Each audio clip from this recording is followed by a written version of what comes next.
بسم اللہ الرحمن الرحیم۔ السلام علیکم ناظرین، میری آپ سب سے گزارش ہے کہ اگر آپ نے ابھی تک میرا چینل سبسکرائب نہیں کیا تو آپ ابھی میرا چینل سبسکرائب کر لیں اور بیل آئیکن کو کلک کر لیں تاکہ میرے آنے والی ویڈیو جلد آپ تک پہنچ جائے۔ کام کرنے کی برکت۔ پیغمبر اسلام کے پاس ایک غریب آدمی نے جا کر عرض کی، میرا ہاتھ بہت تنگ ہے، کوئی ایسی تجویز بتا دیجیے کہ یہ تنگی جاتی رہے۔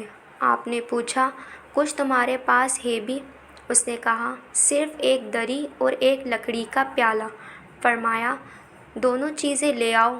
غریب اسی وقت دری اور پیالہ لے آیا، جنہیں آپ نے وہیں بیٹھے بیٹھے کسی کے ہاتھ 8 آنے میں بیچ دیا اور اسے دام دے کر فرمایا، اس میں سے 4 آنے کی تو ایک کلہاڑی لے آؤ اور 4 آنے کا آٹا آج کے لیے گھر میں دے آؤ۔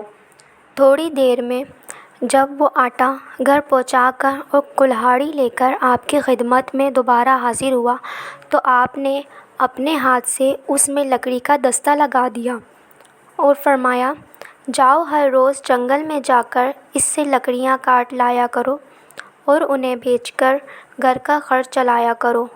15 دن بعد پھر آنا اور ہمیں اپنا حال سنا جانا۔ غریب نے 15ویں دن آ کر عرض کی، گھر کا خرچ چلا کر اس وقت میرے پاس 2 روپے موجود ہیں۔ آپ بہت خوش ہوئے اور وہ شخص تھوڑے عرصے میں خوشحال ہو گیا۔ ناظرین، آپ مجھے کمنٹس کر کے بتائیں کہ میری ویڈیو آپ کو کیسی لگی اور اسے شیئر کریں اینڈ لائک کریں۔ اللہ حافظ۔